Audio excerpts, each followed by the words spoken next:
Et de la politique dans LCI Soir à présent avec la primaire à droite. Ils sont 11 à avoir annoncé leur candidature. Le dernier en date est Geoffroy Didier, conseiller régional d'Île-de-France. Bonsoir, il est avec nous. 11, et il paraît que c'est pas fini. Avant d'aller plus loin et de parler de cette primaire à droite, un mot d'actualité du Panama Papers, nouveau scandale de Panama comme on l'appelle.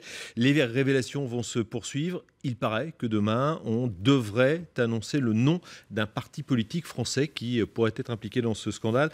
Je vais être direct. Est-ce qu'il s'agit des Républicains ? Je n'en sais strictement rien.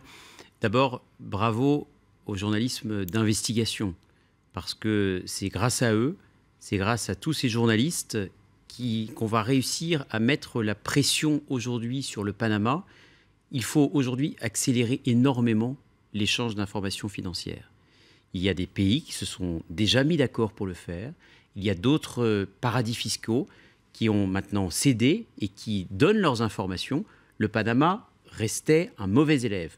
Et aujourd'hui, grâce à ce journalisme d'investigation au niveau mondial, eh bien, le Panama se retrouve dans une nasse. Mais c'est une bonne nouvelle. Comment on fait face aux pays qui refusent de coopérer? Eh bien, on accélère l'échange d'informations financières.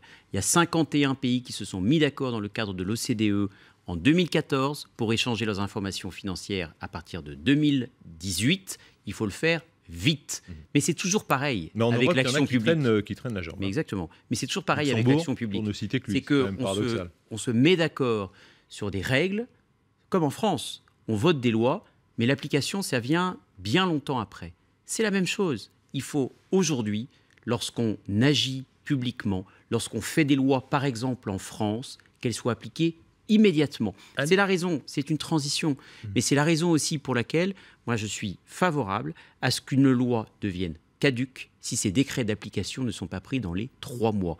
Parce que par le passé, on a trop souvent voté des lois, on a beaucoup parlé, on a fait beaucoup de discours, mais maintenant, il faut veiller à l'application concrète sur le terrain de toutes les lois de la République, comme de tous les accords internationaux. On va parler de la primaire, mais avant, un dernier mot quand même. Si un parti politique sortait demain, présomption d'innocence, attention, on va rester extrêmement prudent. Pour l'instant, c'est une rumeur. Ou une rumeur, mais si c'était avéré, est-ce que ça serait un choc terrible pour la démocratie en France, n'ayons pas peur des mots ? Bien sûr, mais ce serait surtout un choc terrible pour cette famille politique-là. Moi, je ne cède pas aux rumeurs, donc je n'en sais rien. Nous verrons demain. Oui, on verra aujourd'hui, demain. en tout cas, les informations... Restons prudents. Vous avez exactement. Raison. Les informations d'ores et déjà avérées sont suffisamment choquantes. Choquantes pour les 11 millions de Français qui n'ont que 10 € par mois pour leur épargne et leurs loisirs, et qui voient des centaines de millions d'euros s'évader comme ça, comme dans la nature. Je comprends aussi que pour eux, ce soit écœurant, sans attendre l'éventuelle information de demain. Alors parlons de votre candidature à la primaire des Républicains. Il y a encore quelques mois ici, vous souteniez à fond Nicolas Sarkozy, seul capable de redresser la France. Et maintenant, vous nous dites, il nous faut une relève, je peux l'incarner. Ça veut dire quoi? Nicolas Sarkozy, c'est l'homme du passé? J'ai défendu Nicolas Sarkozy pendant plusieurs années, dans des moments heureux, mais aussi lorsqu'il était très attaqué. Je l'ai fait souvent sur le plateau d'LCI. Vous étiez infidèle, oui. Exactement, alors que ceux qu'il avait nommés comme ministres, eux, pensaient plus à leur image et ne voulaient plus s'afficher avec lui. J'ai le sentiment du devoir accompli. Et j'estime aujourd'hui, fort de ce sentiment du devoir accompli, que je peux franchir une nouvelle étape et porter mes propres convictions.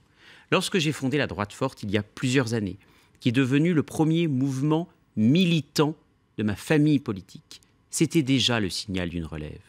C'était déjà cette volonté d'affirmer haut et fort ses convictions. Et aujourd'hui, il est vrai que par rapport à tous les autres candidats, je suis différent. Je le reconnais. En quoi, oui. Mais je suis différent déjà par mon profil, par qui je suis, par le fait que, certes, je suis plus jeune, mais surtout, je ne suis pas un ancien ministre.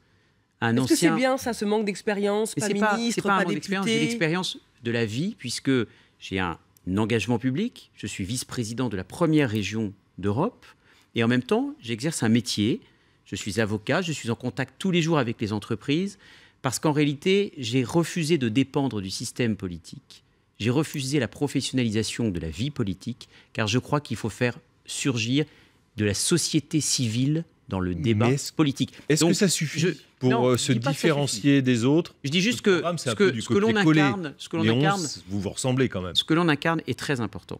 Et je crois que c'est vraiment important et je suis convaincu qu'il n'est pas nécessaire d'être un ancien ministre, un ancien Premier ministre ou un ancien président de la République pour avoir le droit de porter ses convictions dans notre pays. Mais moi, je suis militant, les Républicains, admettons. Je vous entends, je me dis, qu'est-ce qui va changer mon vote? C'est pas vraiment le fond, parce que vous êtes d'accord sur l'essentiel. Non. Est-ce que c'est la personnalité? Non, la personnalité compte, bien entendu. Après, il y a le projet de société. Alors, qu'est-ce qu'il y a de différent par rapport à Juppé? Sarkozy n'est pas candidat. Vous allez peut-être vous retirer, d'ailleurs, non. Non, s'il y va... Ah non, mais non seulement je ne compte pas me retirer, mais faisons vivre le débat. C'est très bien qu'il y ait des profils différents, aussi différents que ceux que je peux avoir avec Alain Juppé, François Fillon d'une part, ou Nicolas Sarkozy, et moi-même. Mais sur les idées, alors, qu'est-ce qui vous différencie? Sur les idées, moi, je vais faire des propositions chaque semaine dans le débat public, des propositions très concrètes. Mon projet, je le construis, et c'est sans doute l'originalité de ma candidature, avec les Français. J'ai un site participatif. C'est la démocratie participative. Un site participatif. Et geoffroididier.org. Je n'ai pas le budget des mêmes candidats. C'est-à-dire que je n'ai pas de luxueux QG ni de meeting à plusieurs centaines de milliers d'euros. Moi, j'appelle les Français. Ça coûtait cher à certains, les meetings à centaines de milliers d'euros. Moi, je fonctionne avec les Français et je veux faire du crowdfunding politique. C'est-à-dire que ce sont les Français, en fonction des idées que je présenterai chaque semaine, qui adhéreront ou pas, qui me soutiendront financièrement ou pas. Mais ce que je veux vous dire, c'est qu'au-delà du catalogue de mesures qu'on a trop souvent entendues et qui n'ont jamais été réalisées, moi, ce que je veux, c'est fonder mon engagement politique autour de quelques valeurs de base. Mais lesquelles? Des valeurs, je vous dis, j'y viens, des valeurs qui ont été totalement oubliées, monsieur Ballard, du débat public depuis 20 ans ou 30 ans. L'écoute, parce que les responsables politiques en haut, les nationaux, n'écoutent plus beaucoup les Français. Le mérite, parce que, loin des idéologies, je souhaite que le mérite redevienne la boussole de toute politique publique.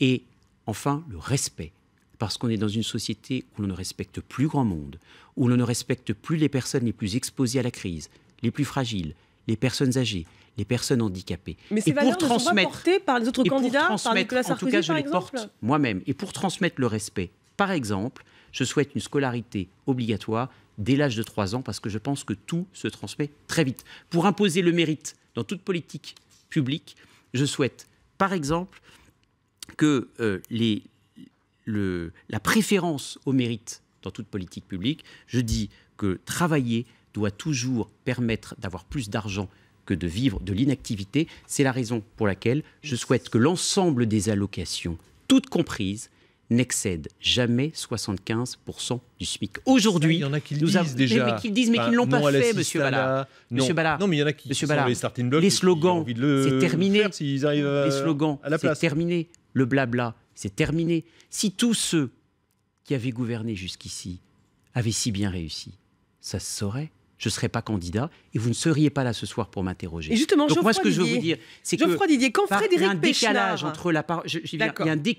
entre la parole et les actes que l'on subit depuis 20 ans et 30 ans et qui nous devient, pour nous tous, insupportable. Et c'est aussi cela le message de la relève que j'ai envie d'imposer dans le débat public durant ces prochains mois. Geoffroy Didier, quand Frédéric Pechnard, directeur général des Républicains, dit « On voit bien qu'il y en a un certain nombre qui ont bien compris qu'ils avaient peu de chances de gagner la primaire et d'être élus président de la République, mais ils profitent un petit peu de l'ambiance qu'il y a en ce moment pour faire parler d'eux. » C'est de vous dont il parle ?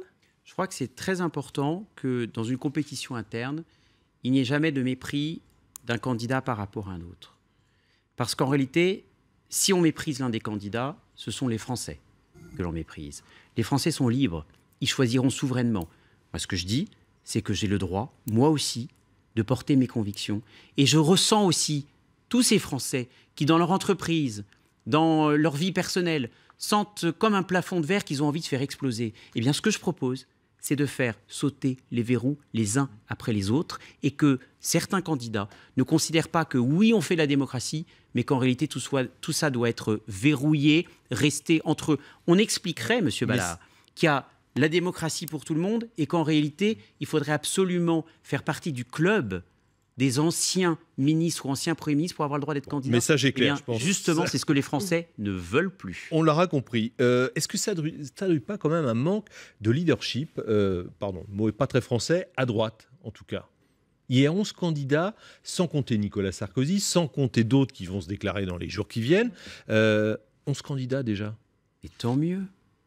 Tant mieux, laissons les Français Pour choisir. l'opinion publique, est-ce que Vous ça ne voudriez- montre pas une certaine cacophonie? Je ne crois pas. Je crois que ça, c'est l'essence même de l'engagement politique de certains qui veulent porter leurs convictions et du choix laissé aux Français.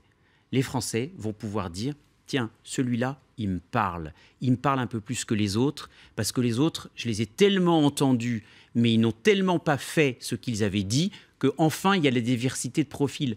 Tant mieux. Vous voudriez, encore une fois, qu'on fasse de la démocratie, mais qu'on dise « Ah, mais il n'y a que 3 candidats. » Ah bon? Pourquoi y aurait-il 3 candidats? Non, Moi, mais j'estime on que peut c'est se une dire bonne pourquoi- nouvelle pour la démocratie. Pourquoi il qu'il y ait soutenait une Nicolas diversité Sarkozy de et candidats. pourquoi maintenant il décide de rouler pour lui? On peut se poser la question. Mais parce que je vous l'ai dit, la France change, la France bouge vite. Nicolas Sarkozy a été président de la République en 2007 et je l'ai soutenu très activement parce qu'il avait cette capacité à bouger les lignes.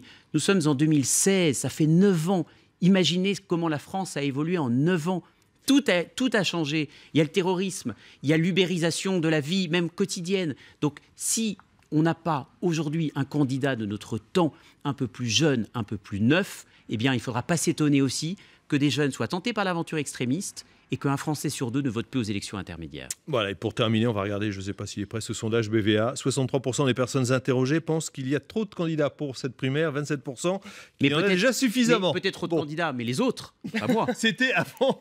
Non, c'était d'ailleurs, il a été réalisé quand vous vous êtes déclaré Donc candidat. comme quoi, je n'en suis pas le responsable. Merci Merci, Geoffroy Geoffroy Didier. Didier Merci à d'être vous. venu avec nous.